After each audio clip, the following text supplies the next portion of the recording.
అదొక పురాతనమైన church compound. అక్కడికి అన్ని మతాలకు సంబంధించిన వ్యక్తులు వచ్చి వెళుతుంటారు.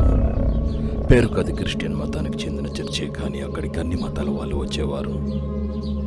అక్కడికి వచ్చిన భక్తులు చెట్లకు ముడుపులు కడుతూ ఉంటారు, కొబ్బరికాయలను సమర్పిస్తూ ఉంటారు, కోళ్లను పొట్టేలను తెచ్చుకొని అక్కడే కోసుకొని వండుకొని తిని వెళ్తూ ఉంటారు. అలాంటి చర్చి ప్రాంగణంలో ఒక గురు వృద్ధుడున్నాడు. అతని పేరు లాజరస్. అతను ఆ చర్చి నిర్మించినప్పటి నుంచి చర్చిలోనే పనిచేసేవాడని చెప్పుకుంటారు. ఆ చర్చిని పాలించే అధికారులు వదిలి వెళుతూ ఈ లాజరస్కు ఒక బైబిల్ బహుమతిగా ఇచ్చి వెళ్ళారట. అప్పటి నుండి లాజరస్ అక్కడికి ఎవరైనా గాలి సోకిన వ్యక్తులు వస్తే వారి నుండి ఆ దయ్యాన్ని పోగొట్టేవాడు. దాంతో చుట్టుపక్కల పల్లెల్లో నుండి దయ్యాలు పట్టిన వారిని ఇక్కడికి తీసుకుని వచ్చి దయ్యాలను విడిపించడానికి వెళ్ళేవాళ్ళు. వారానికి కనీసం ఒక 10 మంది వరకు ఆయన వద్దకు వచ్చేవారు. ఖాళీ సమయాల్లో ఆయన ఇంటి పక్కనే ఉన్న ఏరులోకి వెళ్ళి గడ్డిని కోసుకొచ్చి దానిని నులక పేరుకునేవాడు. ఆ నులకను మంచాలకు అల్లుకోవడానికి కావలసిన వారికి విక్రయించేవాడు. ఆయన గుడిసె నది ఒడ్డున ఉన్న ఒక గుట్ట మీద ఉండేది. ఆ గుట్టకు కింద వైపు నుండి ఒక పెద్ద చింత చెట్టు ఉండేది. ఆ చింత చెట్టు కొమ్మ ఈయన ఉండే ఇంటి ముందుకు వంగి ఉండేది. ఆయన విడిపించిన దెయ్యాలను ఒక బట్టలో కట్టి ఆ చెట్టు కొమ్మకు బంధించేవాడు. ఎప్పుడు ఆయన ఆ కొమ్మ కింద నీడలో కూర్చొని నులకలను పేనుకుంటూ ఉండేవాడు.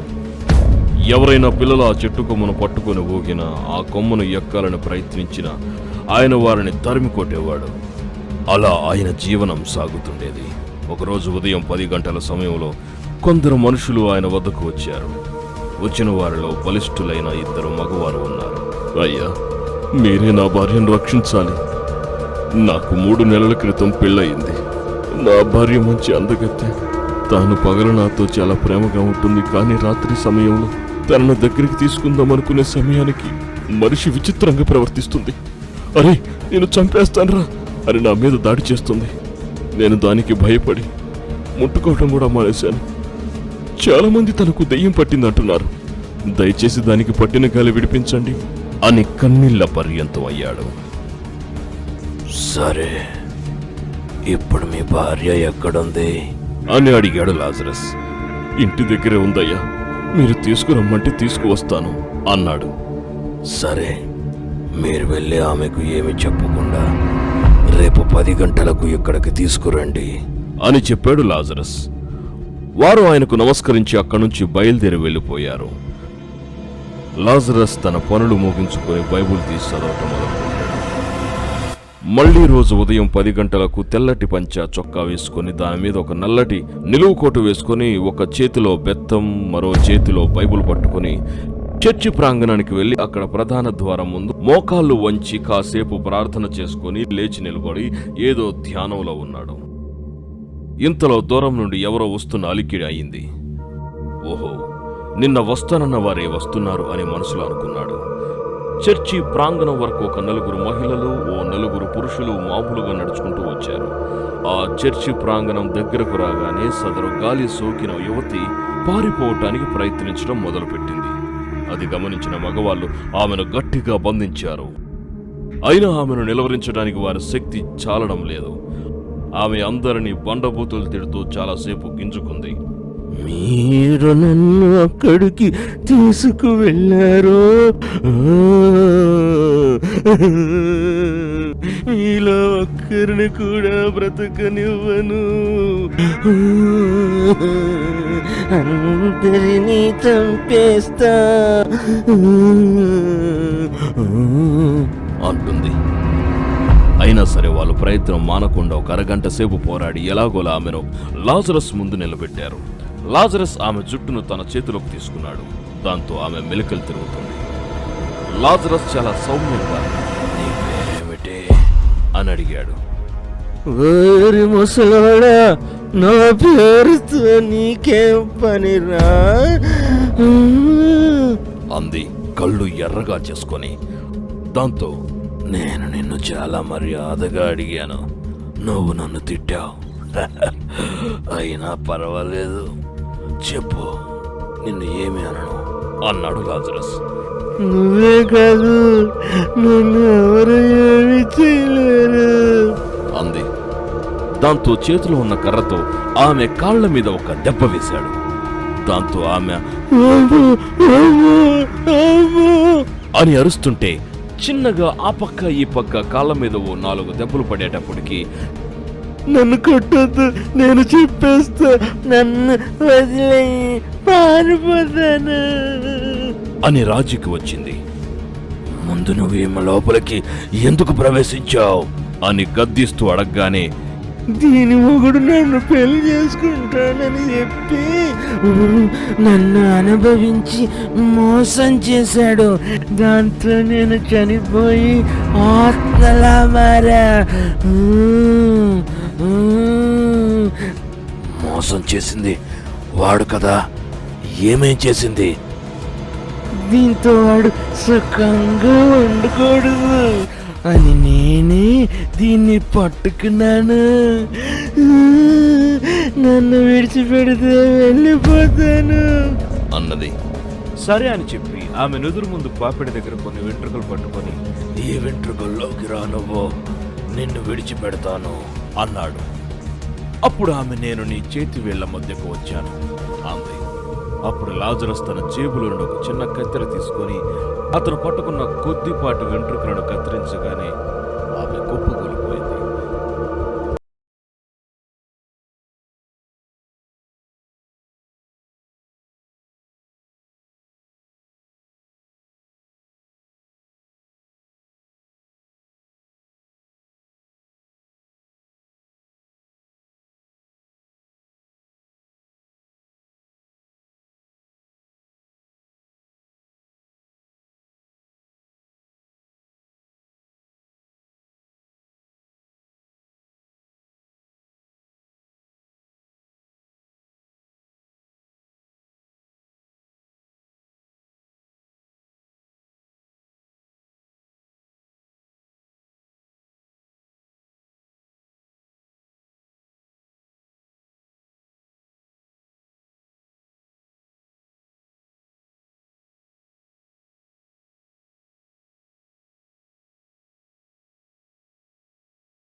ఉన్నాడు.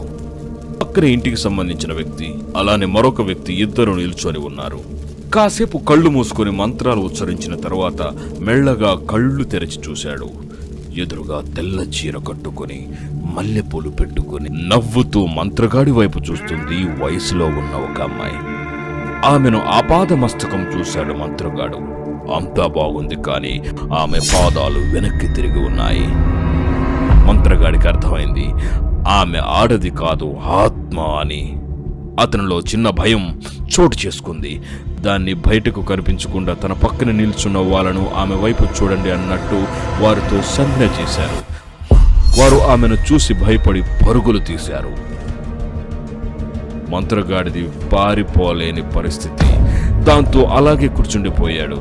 ఆమె మంత్రగాడి వైపు చూసి ఏందటి సంగతి అన్నట్టు కనుబొమ్మలు ఎగరవేసింది. మంత్రగాడు ఏమీ లేదన్నట్టు తల అటూ ఇటూ తిప్పాడు. దాంతో ఆమె ముందుకు నడుచుకుంటూ వస్తుంటే మంత్రగాడు తత్తరపడ్డాడు. భయపడకు, నేను నిన్ను ఏమీ చేయలేనులే అంటూ నెమ్మదిగా మంత్రగాడి దగ్గరకు వెళ్లి పక్కనే కూర్చుంది. దానితో మంత్రగాడు చేష్టలు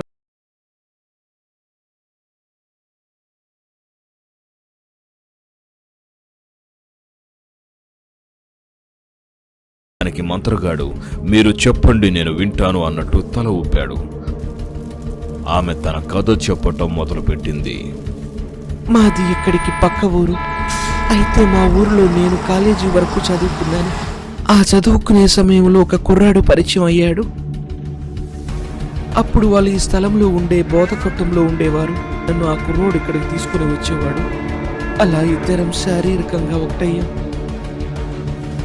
ఈ క్రమంలో నేను నెల తప్పాను. ఈ విషయం ఇంట్లో వాళ్ళకి తెలిసింది. మా అన్నలు రోజు నేను ఎక్కడికి వెళ్తున్నాను అని నన్ను కాపు కాశారు. ఒక 2-3 రోజుల తర్వాత నేను అతడి కోసం అక్కడికి వచ్చాను. అతడు ఇంట్లోనే ఉన్నాడు. అతనికి నేను అసలు విషయాన్ని వివరించాను. దానికి అతను నాకు ఉద్యోగం లేదు, ఏమీ లేదు, నేను నిన్ను ఎలా పోషించగలను, కనుక ఇప్పుడు నేను నిన్ను పెళ్లి చేసుకోలేను అని బుకాయించాడు. ఇవన్నీ రహస్యంగా ఇంటి బయట నుండి వింటున్న మా అన్నయ్యలు ఇంటి తలుపు తట్టారు. తలుపు సందులో నుండి తొంగి చూసిన అతను మా అన్నయ్యలను చూసి భయపడి దొడ్డిదారి నుండి పారిపోయాడు. నేను కూడా తలుపులు తిరగపోవడంతో గట్టిగా తోశారు. వెంటనే తలుపులు తెరుచుకున్నాయి. ఎవడేవాడు, ఎక్కడున్నాడు అని నా జుట్టు పట్టుకున్నారు. మీరు రావటం చూసి వాడు పారిపోయాడు అని చెప్పాను. వాడు మన కులం వాడు కాదు. వాడిని ఎలా నువ్వు నమ్మావు? వాడితో గులి కింద కాకుండా కడుపు కూడా తెచ్చుకున్నావు అని నన్ను చితకబాదారు. ఆ దెబ్బలకు నేను స్పృహ తప్పి పడిపోయాను. అయినా నన్ను వదలకుండా కొట్టారు. నేను మరణించాను అనుకొని ఈ ఇంటి వెనకని ఒక పెద్ద గొయ్యి తీసి అందులో నేను కొన ఊపిరితో ఉండగానే పాతి పెట్టి ఏమీ తెలియనట్టు వెళ్ళిపోయారు. నా శరీరం అయితే మరణించింది, కానీ నా ఆత్మ అలాగే కొట్టుమిట్టాడుతూ ఉంది. నన్ను చంపేసి కప్పిపెట్టిన విషయాన్ని నన్ను మోసం చేసిన వాడు దూరం నుంచి చూస్తూనే ఉన్నాడు, కానీ నన్ను కాపాడటానికి రాలేదు. చనిపోయి ఆత్మగా మారిన నేను నన్ను ఇలా చేసిన వాడి మీద పగ తీర్చుకుందాం అనుకుంటే వాడు ఈ ఊరు విడిచి ఎక్కడికో వెళ్ళిపోయాడు. ఈ ఇంట్లో ఉన్న వారంతా ఎక్కడికెక్కడికో వెళ్ళిపోయారు. ఇంటి వెనకాలంతా కంప చెట్లు మొలిచాయి. అందువల్ల ఎవరు ఇంటి వెనక్కు ఎవరు రావటానికి సాహసించలేదు. దాంతో నా పగ ఎలా తీర్చుకోవాలో తెలియక ప్రతీకారంతో రగిలిపోయేదాన్ని. సరే అనే అవకాశం కోసం ఎదురు చూస్తూ ఉన్నారు. ఇంతలో ఒక కొత్త పిల్లైన అమ్మాయి ఈ దారిలో నడుచుకుంటూ వెళ్తుంటే ఆమె వెంట వెళ్ళి ఆమెకు పట్టాను. ఆమె భర్తను, అత్తమామలను, ఆడపడుచులను రోజు ఒక ఆట ఆడుకునేదాన్ని. దాంతో ఆ అమ్మాయిని లాజరస్ దగ్గరికి తీసుకుని వచ్చారు. ఆ ముసలోడు చాలా ఘటికుడు. వాడి చేతిలో ఏదో ఒక బెత్త ఉంది. దానితో గట్టిగా కొట్టకపోయినా అలా తగిలితే చాలు చాలా బాధ కలుగుతుంది. దాంతో నేను ముసలోడి చేతికి చిక్కాను. నన్ను బంధించి తీసుకుని వచ్చి చింత చెట్టు కట్టేశాడు. ఇప్పుడు ఆ చెట్టు కొట్టేశారు. అందువల్ల చాలా రోజుల తర్వాత నేను బయటకు విడుదలయ్యాను. విడుదలైన రోజు నేను నన్ను పూడ్చిపెట్టిన చోటుకు వచ్చాను. కానీ అప్పటికే ఆ స్థలాన్ని మొత్తం చదును చేసి పునాదులు వేశారు. ఇక్కడ ఈ ఇల్లు కట్టడం నాకు ఇష్టం లేదు. ఇల్లు కట్టేది కట్టుకోకుండా నన్ను పూడ్చిన చోటును కూడా ఈ ఇంట్లో కలిపేసుకున్నారన్న కోపంతో రగిలిపోతున్న నాకు ఈ ఇంట్లో ఉండే ముసలాయన కనిపించాడు. అతడు పొలం దగ్గరికి వెళ్ళి వస్తుంటే దారి కాచి అతన్ని విపరీతంగా కొట్టాను. అతడు ఎవరు నువ్వు అని అంటున్నా వినకుండా విపరీతంగా కొట్టడంతో దారి మధ్యలో పడి చనిపోయాడు.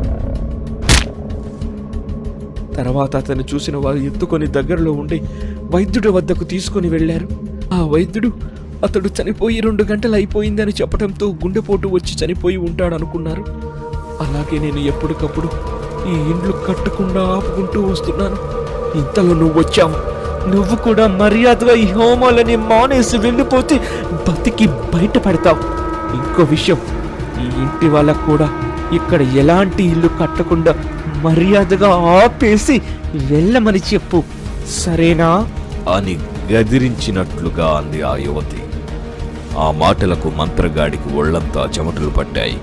అక్కడున్న మంటలన్నీ ఆర్పేసి వేసిన ముగ్గు అన్నీ చెరిపేసి తాను తెచ్చుకున్న సంచి సంకలో పెట్టుకుని పరుగులాంటి నడకతో అక్కడి నుండి పారిపోయాడు.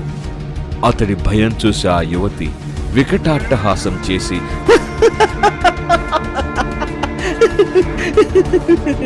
ఇప్పుడు ఎవ్వరూ నన్నేమీ చెయ్యలేరు అని నవ్వుకుంటూ అక్కడి నుంచి మాయమైపోయింది. మిట్ట మధ్యాహ్నం 12:30 కావస్తుంది. ఎండాకాలం ప్రారంభమైంది. ఎక్కడ చూసినా ఎండిన ఆకులు వెలవెలమంటున్నాయి. పంట పొలాల్లో పంట లేకపోవడం వల్ల ఎక్కడ పట్టినా దుమ్ము ధూళి నిండి చిన్న గాలికే మట్టిలేసి ఎగసి పడుతుంది. మల్లికాకు 18 ఏండ్లు ఉంటాయి. ఊహ తెలిసినప్పటి నుండి మేకలను మేపుకు వచ్చే బాధ్యతను వాళ్ళ తల్లిదండ్రులు ఆమెకు అప్పగించారు. వారికి దాదాపు 25 వరకు మేకలు ఉంటాయి. దాంతో చిన్న వయసులోనే తను ఆ పనిలో ఆరితేరింది. మామూలుగా అయితే వాళ్ళ ఊరికి దగ్గరలో ఉన్న అడవిలోకి మేకలను తీసుకుని వెళ్ళి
ఆ కొడవలి పదును ఎక్కింది అని నిర్ధారించుకున్న తర్వాత దాన్ని కుడి చేత్తో బిగపట్టుకొని ఎడమ చేత్తో తాను వేసుకున్న పరికిణిని కాస్త ఎత్తి కొంగును బొడ్డు వద్దకు తోసింది. 1-2 మేకలు అరుస్తుంటే వాటి నరవొద్దంటూ సంజ్ఞ చేసింది. దాంతో అవి అరవకుండా నోరు బిగపట్టుకున్నాయి. ఆమె ఉంటున్న ప్రదేశంలో తన చుట్టూ ఉన్న గుబురు చెట్ల వైపు పట్టి పట్టి చూస్తుంది. ఆమె కళ్ళు చాలా చురుగ్గా ఉన్నాయి. అలా చూస్తూనే పదునైన కొన్ని రాళ్లను గుట్టలుగా పోసుకుంది. ఏ వైపు నుండైనా ప్రమాదం వచ్చినా ఎదుర్కోవటానికి ఆమె సిద్ధంగా ఉంది. కొన్ని నిమిషాల తర్వాత ఒక పక్క ఉన్న మేకలు బెదరటం చూసి అటువైపు పొదల్లోకి గుచ్చి గుచ్చి చూసింది. పొదల్లో ఏదో కదలాడటం ఆమెకు కనిపించింది.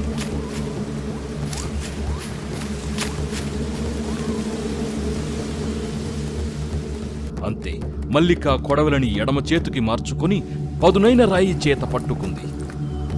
ఆమె అలా సిద్ధపడే సమయానికి పొదల్లో నుండి ఒక చిరుత వేగంగా మేకల మంద వైపు రావడం చూసి తన చేతిలో ఉన్న పదునైన రాయిని దాని మీద విసిరింది. మల్లిక గురి తప్పలేదు.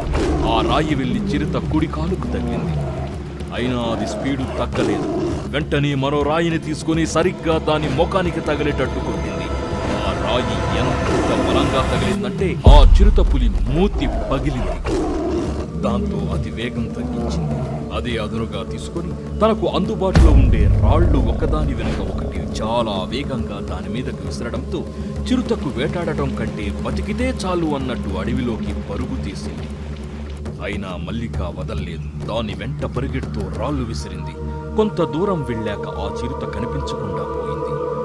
దాంతో మల్లిక మేకల వద్దకు వచ్చి తన వైపు చూస్తున్న మేకలను ఒక్కొక్క దాన్ని తన చేతితో నిలువుకుంటూ ఊరి వైపు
నల్లమల అడవుల్లో ఒక 101 శివలింగాలు ఉన్నాయి. వాటి కింద కోటాను కోట్ల ఖరీదు చేసి గుప్త నిధులు ఉన్నాయి. వాటిని తీయడం కోసం 100 ఏండ్ల క్రితం నుండి ఎంతో మంది ప్రయత్నం చేసి విఫలమయ్యారు. ఇలా నిధుల కోసం వెళ్ళిన వారు చాలా మంది తిరిగి రాలేదు. వారి జాడ కూడా ఎవరికి తెలియదు. అయితే ఈ మంత్రగాడు కొన్ని ఏండ్లగా శివలింగాల కింద ఉండే నిధిని తీయాలంటే ఏమేమి చెయ్యాలో అన్నీ చేశాడు. దాని దగ్గరకు వెళ్ళగలిగాడు, కానీ పూర్తిగా దాన్ని కైవసం చేసుకోలేకపోయాడు. ఆ నిధి చుట్టూ కాపలా ఉన్న శక్తులను కొన్నింటికి కొన్ని బలులు ఇచ్చి